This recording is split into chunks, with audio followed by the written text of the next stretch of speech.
മാഷൊന്നും പറയണ്ട. കുറെ കാലമായി മാഷെ അവൻ എന്നെ ദ്രോഹിക്കാൻ തുടങ്ങിയിട്ട്. കഷ്ടപ്പെട്ട് അധ്വാനിച്ച് ഞാൻ 4 ചക്രം ഉണ്ടാക്കിയത് അവന് വാരിക്കൊരു കൊടുക്കണോ? ഞാൻ പട്ടിണി കിടന്നപ്പോ അവൻ എന്നെ സഹായിച്ചിട്ടുണ്ട് പോലും. ആർക്ക് വേണം അവന്റെ പൂത്ത ഇഡലി ഉണക്ക പൊട്ടും? ഞാൻ കാറ് വാങ്ങിച്ചപ്പോ അവനെ ഞാൻ കാറി കയറ്റി സവാരിക്ക് കൊണ്ടുപോയില്ല പോലും. അയ്യടാ, കാറി കയറ്റാൻ പറ്റിയ ഒരു സാധനം. അതല്ല, പോലീസുകാരുടെ നിന്ന് വല്ല അടിയടിയൊക്കെ കിട്ടി അയാൾ കിടപ്പിലായിപ്പോയാൽ ഒരു കുടുംബം പട്ടിണിയായി പോവും. അതുകൊണ്ട് പറഞ്ഞതാ. നല്ലോണം 2 പൊട്ടിക്കാൻ ഞാൻ ഏർപ്പാട് ചെയ്തിട്ടുണ്ട്. മാഷിനറിയോ, 6 മാസമായി ഞാൻ ഈ വീട് വിൽക്കാൻ ശ്രമം തുടങ്ങിയിട്ട്. ഇതെങ്ങനെയെങ്കിലും ഒന്ന് വിറ്റിട്ട് വേണം എനിക്ക് എന്റെ പുതിയ വീട്ടിലേക്ക് താമസം മാറ്റാൻ. ഞാൻ എവിടെന്നെങ്കിലും കഷ്ടപ്പെട്ട് നല്ലൊരു പാർട്ടിയെ തപ്പിക്കൊണ്ടുവന്നാലുടനെ അയ്യപ്പൻ പാരയായിട്ട് ഇറങ്ങും. ഇവിടെ പ്രേതണ്ട്, പിശാശുണ്ട്, ചാത്തനുണ്ട്.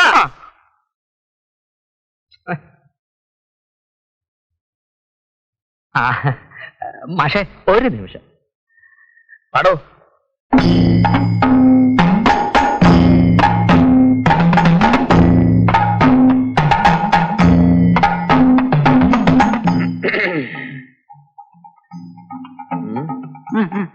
മാഷേ, ഞങ്ങളൊരു സുപ്രധാന തീരുമാനം എടുത്തിരിക്കുകയാണ്.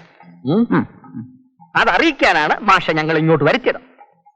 മാഷ് ആളൊരു ധീരനായതുകൊണ്ടും കിംവദന്തികളിൽ വീഴുന്ന ആളല്ലാത്തത് കൊണ്ടും ഈ ഭൂതപ്രേത പിശാചുക്കളിൽ വിശ്വാസമില്ലാത്തവനായതുകൊണ്ടും ഈ പുതുശ്ശേരി തറവാട് മാഷക്ക് കൈമാറാൻ ഞങ്ങൾ തീരുമാനിച്ചിരിക്കുന്നു.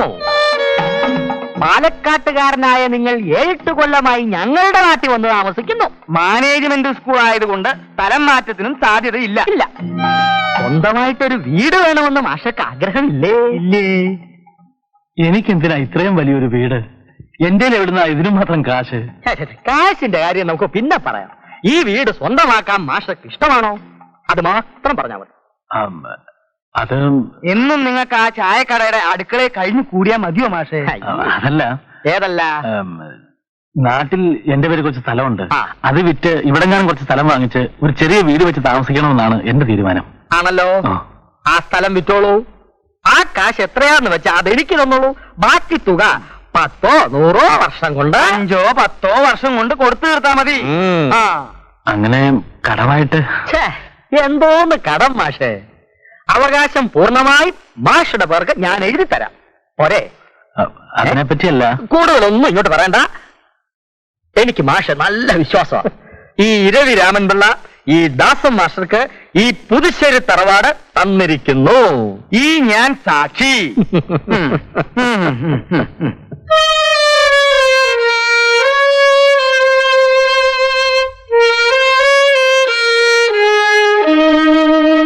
നിങ്ങൾക്ക് എന്താ മാഷെ, പ്രാന്തുണ്ടാ? നിങ്ങൾ യുക്തിവാദിയാണെന്നുള്ള കാര്യമൊക്കെ ഞങ്ങൾക്കറിയാം. പക്ഷെ ആ കാര്യം പുതുശ്ശേരി തറവാട്ടിൽ കുടിയിരിക്കുന്ന പ്രേതങ്ങൾക്ക് അറിഞ്ഞൂടല്ലോ. നിങ്ങളെ കൊണ്ട് ഞാൻ തോറ്റു. പ്രേതവും മണ്ണാങ്കട്ടി. ആ വീട് ഇടിച്ചു പൊളിച്ചാൽ എത്രായിരം രൂപ തല കിട്ടുമെന്നറിയാമോ? ഞാൻ വേറെ മണ്ടനൊന്നുമല്ല. എനിക്ക് സൗകര്യമുള്ളപ്പോ പണം കൊടുത്ത് തീർത്താൽ മതിയെന്ന് അങ്ങനെ പറഞ്ഞത്. മാത്രമല്ല, ഞാൻ ഈ കച്ചവടത്തിൽ സമ്മതിച്ചുകൊണ്ടാ നിങ്ങളെ പേരുള്ള കേസ് പിൻവലിക്കാൻ അങ്ങനെ സമ്മതിച്ചത്. ഞങ്ങളെ കേസിൽ നിന്ന് രക്ഷപ്പെടുത്താൻ വേണ്ടി നിങ്ങളുടെ തല കൊണ്ടുപോയി പ്രേതത്തിന് കൊടുക്കണോ മാഷേ? അതിപ്പോ ഇതൊന്നും ഇല്ലേലും സ്റ്റേഷനിൽ നിന്ന് ഞാൻ ഊരിപ്പോരും. അത് വേറെ കാര്യം. പോയിന്റ് മനസ്സിലായ? എന്നിട്ട് ഈ ധൈര്യം പോലീസിനെ കണ്ടപ്പോ കണ്ടില്ലല്ലോ അയ്യപ്പ.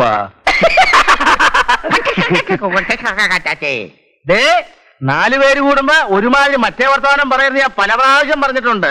10 കാശ് എന്നിട്ട് മതി മറ്റു കാര്യം. പുല്ലോ? പുല്ല് കളി. കാര്യമായിട്ട് സംസാരിക്കുമ്പോ അലമ്പ് ഉണ്ടാക്കാണ്ടിരിക്കേണ്ട പിള്ളാച്ച. അല്ല, എത്ര ഉറുപ്പ്യക്കാ കച്ചവടം ഉറപ്പിച്ചേ? രൂപയൊക്കെ വളരെ കുറച്ചേ വേണ്ടു. എന്തെങ്കിലും ഒരു പ്രശ്നമില്ലെങ്കിൽ ആ കാട്ടുകളൻ വീട് നഷ്ടത്തിന് വിൽക്കുമെന്ന് മാഷക്ക് തോന്നുന്നുണ്ടോ? ജ്യോത്സ്യവിധി പ്രകാരം ആ വീട് താമസിക്കാൻ കൊള്ളില്ല എന്ന് തെളിഞ്ഞപ്പോഴാണ് അവൻ വിൽക്കാൻ തീരുമാനിച്ചത്. പോയിന്റ് മനസ്സിലായ? ചെലവാകാത്ത ഒരു സാധനം തലയെ കെട്ടിവെക്കാൻ അത്ര അന്തസ്സില്ലാത്തൊന്നും അല്ല ഇരുപിള്ള ചേട്ടൻ. അന്തസ് തെണ്ടി തിരിഞ്ഞ് നടന്നവനല്ലേ അന്തസ്. എന്റെ ഇഡലിയും പൂട്ടില്ലായിരുന്നെങ്കിൽ അവൻ പണ്ടേ പട്ടിണി കിടന്ന് ചത്തേനെ. മാഷക്കറിയോ? പുതുശ്ശേരി തറവാട്ടിലെ ബാല്യക്കാരനായിരുന്നു ഇരവി. അന്ന് വെറും രവിയായിരുന്നു. ഇപ്പോഴല്ലേ ഇരവിയായത്. മന്ത്രവാദം ചെയ്തല്ലേ കാർത്തിയാനിയമ്മയെ വശത്താക്കിയത്. 7 മാസം ഗർഭം വയറ്റിലുള്ളപ്പോഴാ കല്യാണം കഴിച്ചു കൊടുത്തത്. 4 ആ കാര്യം എന്നേക്കാൾ കൃത്യമായിട്ട് കുഞ്ഞിരാമൻ ചേട്ടനറിയാം. ഞാൻ പറഞ്ഞ പോയിന്റ് എല്ലാം സത്യമല്ലേ ചേട്ടാ? അല്ലേ? അയ്യപ്പൻ ബിടായി അടിക്കുമെങ്കിലും അതെ. ഈ പറഞ്ഞൊക്കെ സത്യമാ മാസ്റ്ററെ. കേട്ടല്ലോ മകതേ, അറിഞ്ഞുകൊണ്ട് കുടിച്ചാടരുത്, അവൻ ചതിയനാ. നിങ്ങൾക്ക് വല്ല അപകടം പറ്റാൻ ഞങ്ങൾക്ക് സങ്കടമുള്ള കാര്യമാണ്. എനിക്കൊന്നും പറ്റാൻ പോകുന്നില്ല. നിങ്ങളൊന്ന് ചുമ്മാ ഇരിക്കുന്നു. വരാനുള്ളത് വഴി തങ്ങൂലല്ലോ. മാഷയുടെ വിധി അതാണെങ്കിൽ നമ്മൾ നടന്നിട്ട് വല്ല കാര്യമുണ്ടോ?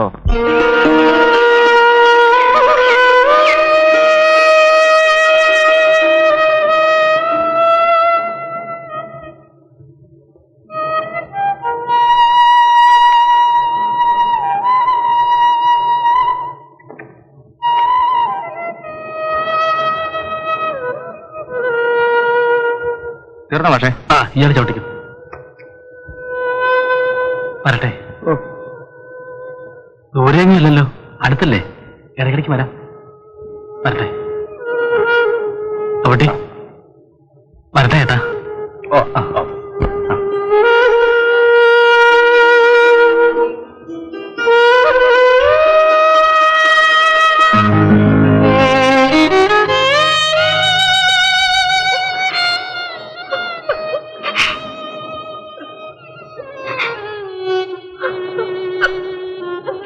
അല്ല,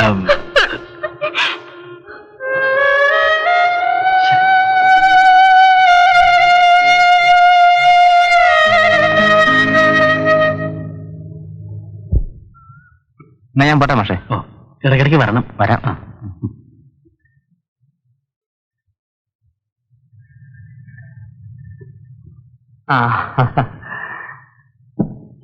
മാഷേ, അത്യാവശ്യം ഇരിക്കാനും കിടക്കാനും വേണ്ടിയുള്ള ചില ഉപകരണങ്ങൾ മാത്രമേ ഞാൻ എടുത്തിട്ടുള്ളൂ. ഒന്നാം തരം കരിവീട്ടിയിൽ തീർത്ത ആനക്കുട്ടികൾ, ദാരുശില്പങ്ങൾ, ഇതെല്ലാം ഇനി മാഷർക്കുള്ളതാ. ഈ തറവാട് മാഷ് സ്വന്തം കുഞ്ഞിനെ പോലെ നോക്കിക്കൊള്ളണം. ഒരിക്കലും നോവിക്കരുത്, വിൽക്കരുത്, ഇടിച്ചു പൊളിച്ച് കളയുകയും വരുത്.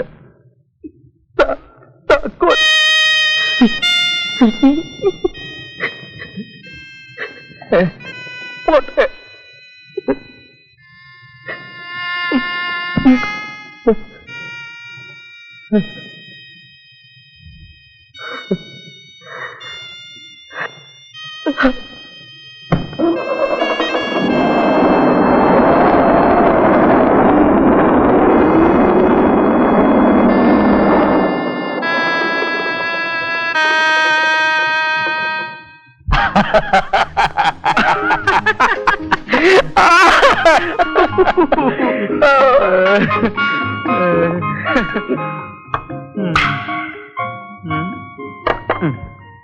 കുടിച്ചത് മതി കേട്ടോ.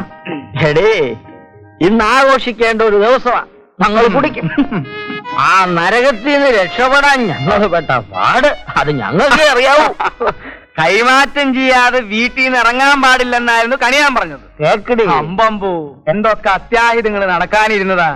ഈ ഇരിക്കുന്ന പിള്ളേച്ചൻ വരെ തട്ടിപ്പോകേണ്ട കേസല്ലേ? പിള്ളേച്ച പിള്ളേച്ച ദോഷം വീടിനാണെങ്കിൽ അവിടെ താമസിക്കുന്ന ആർക്കും അപകടം വരാമെന്നല്ലേ ഉള്ളൂ. അതിപ്പോ നമ്മൾ ചിന്തിക്കേണ്ട കാര്യമില്ല. അറിഞ്ഞോണ്ടൊരു പാവത്തിന് പറ്റിക്കായിരുന്നു അല്ലേ? അറിഞ്ഞോണ്ടാം കേറി പൊടിയാത്ത ആണുങ്ങൾ സംസാരിക്കുന്നിടത്ത് പെണ്ണുങ്ങൾക്ക് എന്താ കാര്യം? കുഞ്ഞെ, അയാൾ എന്തോന്നോ ഒരു വാദിയാ, യുക്തിവാദി. ആ കുന്തം തന്നെ. അങ്ങനെയുള്ളവർക്ക് ദോഷവും ശാപമൊന്നും ഏൽക്കില്ല. അല്ലേലും നേരും നിറയൊക്കെ നോക്കിയാ ജീവിക്കാൻ പറ്റുമോ? ചന്തുവേ, എന്ത് ഒഴി. ഒന്ന് നിർത്തുന്നുണ്ടോ? ഇല്ല, ഇന്ന് നേരം വെളുക്കുന്നത് വരെ ഞങ്ങൾ കുടിക്കും. പണിക്കതേ, താരാ കുത്തിയോട്ടപ്പാട്ടൊന്ന് പാടിക്കേ. എന്തോന്ന് കുത്തിയോട്ടപ്പാട്ട്? നല്ല അസൽ സിനിമാ പാട്ട് തന്നെ പാടാം. ചന്തുപ്പണിക്കരെ വെറും പഴഞ്ചനാക്കല്ലേ പിള്ളേച്ചാ. എന്നാ തന്റെ വായി വരുന്ന അങ്ങോട്ട് പാട. വായിൽ വരുന്നതാ ചന്തുവിന്റെ പാട്ട്. സമയമാംബേദത്തിൽ ഞാൻ സ്വർഗയാത്ര. ഇതാണോ ഇത്? തന്റെ ശവം അടക്കുമ്പം താൻ പോയി പാടറോ?